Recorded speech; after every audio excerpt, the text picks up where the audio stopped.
Hello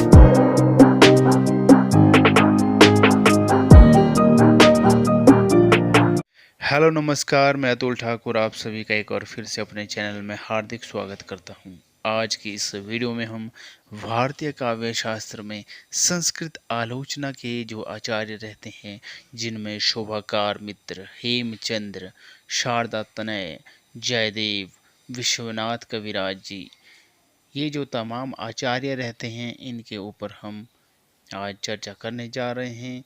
और इनमें हम मेन जो बिंदु होंगे उनके ऊपर जो है फोकस करेंगे, और साथ में ही जो इसमें इन जो आचार्यों से संबंधित जो वस्तुनिष्ठ प्रश्नोत्तरी यानी कि प्रश्न बनते हैं, उनके ऊपर भी हम जो है अंत में चर्चा करेंगे। आपकी जानकारी के लिए बता दूं कि हमने जो है भारतीय काव्य शास्त्र से संबंधित जो है 3 वीडियो हम पीछे बना चुके हैं, जिनमें कि हमने 5 आचार्यों के ऊपर जो है चर्चा की हुई है। हर वीडियो में 5 आचार्यों के ऊपर चर्चा हम कर चुके हैं, और इस तरह से यह वीडियो हमारी जो है चौथी वीडियो होने जा रही है भारतीय काव्य शास्त्र से संबंधित। तो चलिए शुरू करते हैं आज की इस वीडियो को। शोभाकार मित्र, शोभाकार मित्र जी आचार्य जो रहते हैं, शोभाकार मित्र का समय 12वीं शती का उत्तरार्ध था। ये कश्मीर निवासी त्रिश्वर मित्र के पुत्र थे। वेरी इंपॉर्टेंट पॉइंट रहता है कि शोभाकार मित्र जी जो हैं किसके पुत्र थे, यानी कि इनके पिता का क्या नाम था। तो इनके पिता का नाम था निवासी त्रिश्वर मित्र, सॉरी, इनके पिता का नाम था त्रिश्वर मित्र। ये निवासी तो कश्मीर के थे। ठीक, आगे चलते हैं। शोभाकार मित्र ने अलंकार रत्नाकर नामक ग्रंथ की रचना की। वेरी इंपॉर्टेंट पॉइंट रहता है कि शोभाकार मित्र जी ने जो है कौन से ग्रंथ की रचना की, कौन सा ग्रंथ था उनका जिसकी उन्होंने रचना की। तो इनके ग्रंथ का नाम है अलंकार रत्नाकर। कौन सा नाम है? अलंकार रत्नाकर। तो ये हमारा जो है शोभाकार मित्र जी से संबंधित मेन पॉइंट थे, हमने यहाँ पे कवर किए हैं। अब चलते हैं हम आगे, और जो है आगे रहता है हमारे हेमचंद्र जी। तो हेमचंद्र गुजरात के राजा कुमारपाल के गुरु थे तथा काव्य अनुशासन नामक ग्रंथ का प्रणयन किया था। वेरी इंपॉर्टेंट पॉइंट रहता है कि हेमचंद्र जी जो है किसके गुरु थे। तो ये थे राजा कुमारपाल के गुरु थे। और हेमचंद्र जी ने कौन से ग्रंथ का प्रणय यानी कि रचा था, यानी रचना की थी। तो इन्होंने की थी काव्य अनुशासन नामक जो है ग्रंथ की रचना या प्रणय किया था। आगे चलते हैं। सेकंड पॉइंट रहता है कि हेमचंद्र के 2 शिष्य थे। कौन कौन से थे? रामचंद्र तथा गुणचंद्र। वेरी इंपॉर्टेंट पॉइंट रहता है यह। और ने सम्मिलित रूप में नाट्य दर्पण नामक ग्रंथ की रचना की। वेरी इंपॉर्टेंट लाइन रहती है कि हेमचंद्र जी के कौन कितने शिष्य थे। तो 2 शिष्य थे, और इनमें इन्होंने जो है किस ग्रंथ की जो है रचना की थी। तो इन्होंने की थी नाट्य दर्पण नामक ग्रंथ की रचना। आगे चलते हैं। रामचंद्र को प्रबंध रश्तकर्ता की उपाधि से भी मंडित किया जाता है। वेरी इंपॉर्टेंट पॉइंट है यहाँ पे कि रामचंद्र जी को किस उपाधि से मंडित किया जाता है। तो प्रबंध रश्तकर्ता की उपाधि से इन्हें मंडित किया जाता है। आगे चलते हैं। तो ये हमारा जो हेमचंद्र भी कवर हो चुका है। मेन पॉइंट यहाँ पे हमने कवर किए हैं। और आगे चलते हैं, शारदा तनय जी के बारे में चर्चा करते हैं। शारदा तनय, शारदा तनय का समय 13वीं शती का मध्य भाग स्वीकार किया जाता है तथा ये कश्मीर के निवासी थे। वेरी इंपॉर्टेंट पॉइंट रहता है कि जो है शारदा तनय कहाँ के निवासी थे। तो कश्मीर के निवासी थे, और इनका समय कब माना जाता है। तो 13वीं शती यानी शताब्दी का मध्य भाग स्वीकार किया जाता है इनका समय। और आगे चलते हैं। शारदा तनय ने भाव प्रकाश नामक जो है ग्रंथ की रचना की थी। इसमें 10 अधिकार यानी कि अध्याय हैं। वेरी इंपॉर्टेंट पॉइंट बनता है। तो यहाँ से प्रश्न इस तरह का भी पूछा जा सकता है कि शारदा तनय जी ने किस ग्रंथ की रचना की। तो इन्होंने की थी भाव प्रकाश की। कौन से? भाव प्रकाश नामक ग्रंथ की इन्होंने रचना की है। और इनमें कितने अधिकार या अध्याय हैं? तो इनमें 10 जो है अधिकार या अध्याय हैं। तो ये हमारा शारदा तनय भी कंप्लीट हो चुका है यहाँ पे। अब चलते हम आगे जो है आचार्य जयदेव के ऊपर। आचार्य जयदेव, तो जयदेव जी मिथिला के निवासी थे तथा इनका समय 13वीं शती यानी शताब्दी का उत्तरार्ध स्वीकार किया जाता है।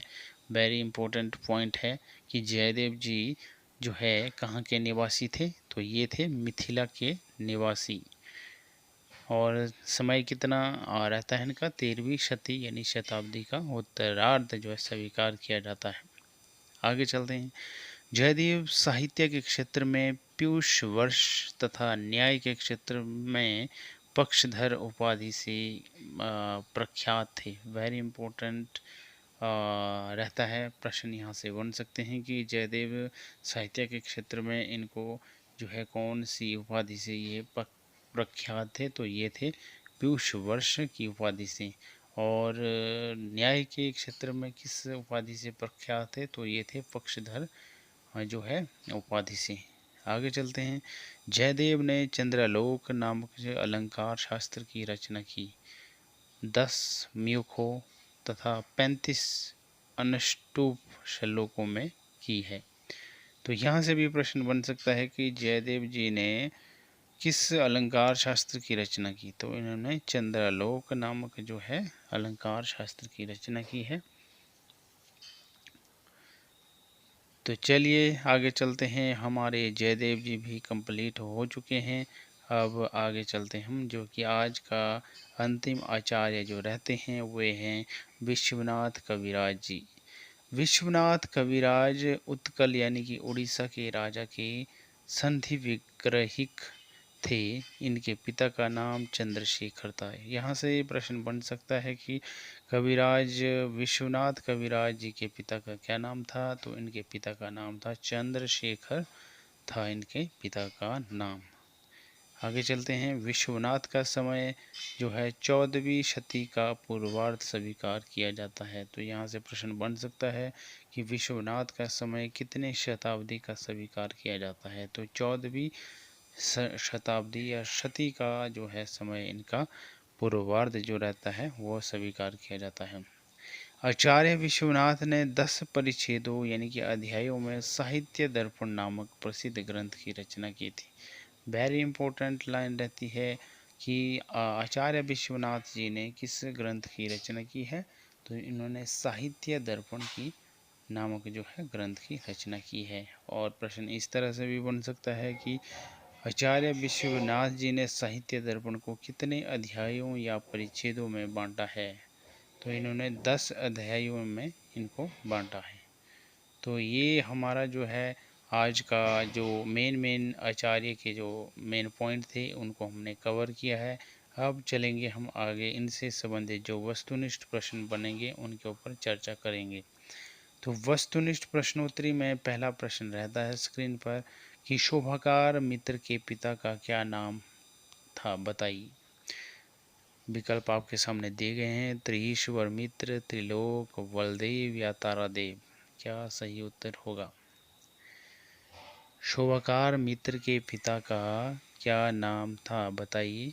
तो शोभाकार मित्र के पिता का नाम विकल्प दिए गए हैं ए, बी, सी या फिर डी। क्या होगा सही उत्तर? तो करेक्ट आंसर होगा विकल्प नंबर ए, यानी कि त्रिईश्वर मित्र शोभाकार मित्र के पिता का नाम था। अगला प्रश्न है शोभाकार मित्र ने किस ग्रंथ की रचना की है? वेरी इंपॉर्टेंट पॉइंट बनता है। तो विकल्प आपके सामने दिए गए हैं। काव्य अलंकार, अलंकार रत्नाकर, काव्यदर्श या फिर काव्य अलंकार सार संग्रह। क्या होगा करेक्ट आंसर? तो शोभाकार मित्र ने किस ग्रंथ की रचना की है? विकल्प आपके सामने दिए गए हैं, ए, बी, सी या फिर डी। क्या होगा सही उत्तर? तो करेक्ट आंसर होगा विकल्प नंबर बी, यानी कि अलंकार रत्नाकर जो है शोभाकार मित्र के ग्रंथ का नाम है, यानी इन्होंने इसकी रचना की है। आगे चलते हैं तीसरे प्रश्न की ओर, जो कि रहता है, हेमचंद्र गुजरात के किस राजा के गुरु थे? तो विकल्प आपके सामने दिए गए हैं, कुमारजीत, कुंवर सिंह, हीरा सिंह या फिर कुमारपाल। क्या होगा सही उत्तर? विकल्प आपके सामने दिए गए हैं। विकल्प, हेमचंद्र गुजरात के किस राजा के गुरु थे? एक बार रिपीट, दोबारा से प्रश्न। तो विकल्प आपके सामने है, ए, बी, सी या फिर डी। क्या होगा करेक्ट आंसर? तो हेमचंद्र जी जो हैं कुमारपाल के जो है गुरु थे।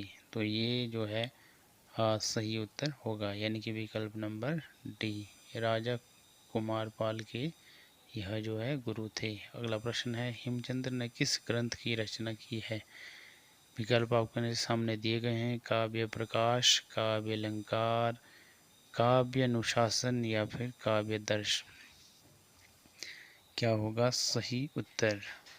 कि हेमचंद्र ने किस ग्रंथ की रचना की है? वेरी वेरी इंपॉर्टेंट पॉइंट रहता है, यह प्रश्न बनता है। तो उस विकल्प आपके सामने दिए गए हैं, ए, बी, सी या फिर डी।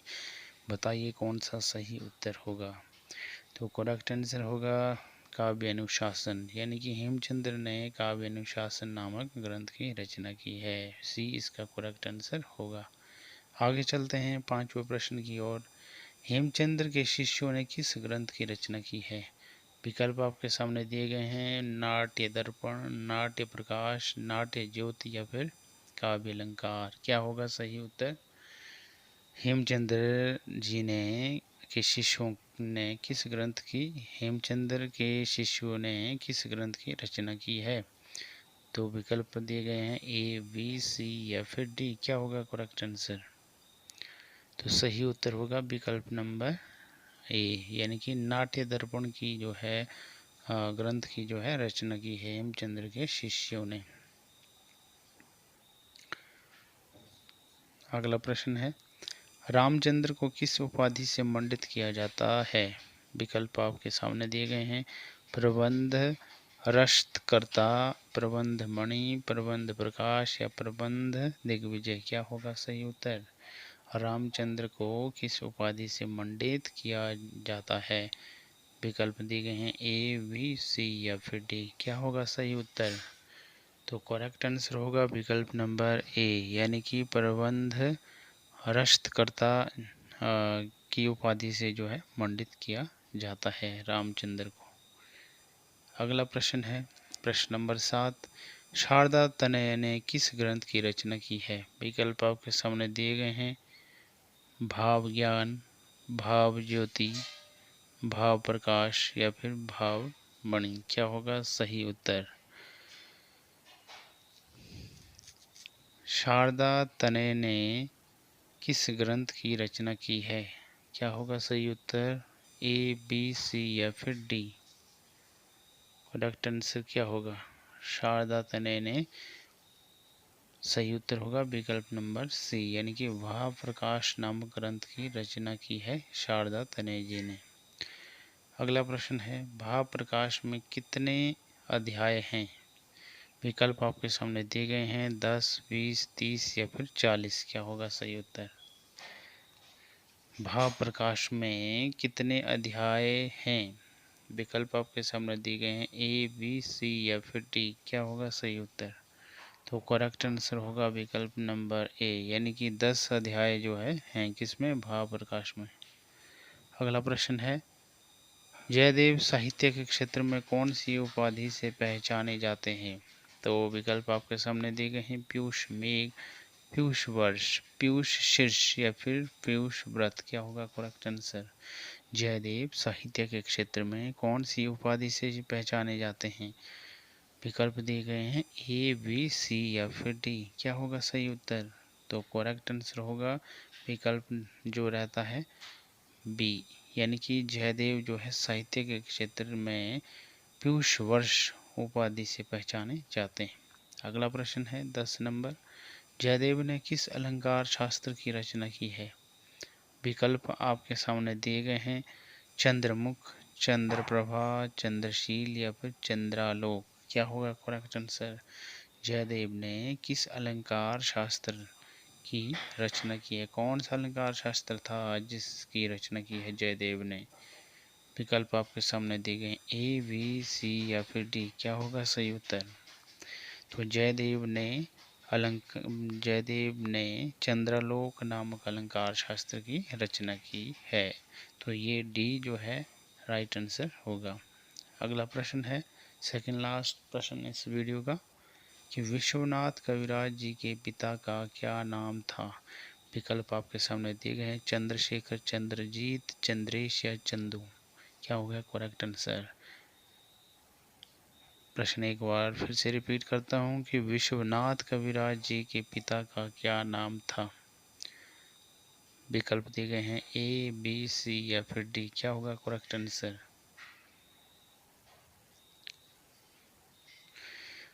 तो विश्वनाथ कविराज जी के पिता का नाम था चंद्रशेखर, यानी कि ए इज करेक्ट आंसर। आज की इस वीडियो का आखिरी प्रश्न रहता है, आचार्य विश्वनाथ ने किस ग्रंथ की रचना की थी? साहित्य सार, साहित्य सागर, साहित्य दर्पण या फिर साहित्य लहरी। क्या होगा सही उत्तर? आचार्य विश्वनाथ ने किस ग्रंथ की रचना की थी? तो विकल्प दिए गए हैं, ए, बी, सी या फिर डी। क्या होगा करेक्ट आंसर? तो सही उत्तर होगा विकल्प नंबर सी, यानी कि साहित्य दर्पण की जो जो ग्रंथ था इसकी रचना की है आचार्य विश्वनाथ जी ने। तो आज की यह वीडियो हमारी जो यहीं पे समाप्त होती हुई, हमने जो है सबसे पहले तो यहाँ पे जो है इस वीडियो में हमने भारतीय काव्य शास्त्र में संस्कृत आलोचना के जो आचार्य रहते हैं इनके जो है मेन पॉइंट जो रहते हैं इनको कवर किया, जो कि आप यहाँ पे देख सकते हैं। और फिर उसके बाद हमने यहाँ पे जो वस्तुनिष्ठ प्रश्नोत्तरी जो इन आचार्यों से संबंधित बनती थी सभी को हमने जो है इस जो वस्तुनिष्ठ प्रश्नोत्तरी में कवर करने का प्रयास किया। तो आज की यह वीडियो यहीं पे समाप्त होती हुई, अब मिलेंगे हम आपको एक नेक्स्ट वीडियो में एक नए टॉपिक के साथ। तब तक के लिए हमें दीजिए इजाज़त। नमस्कार।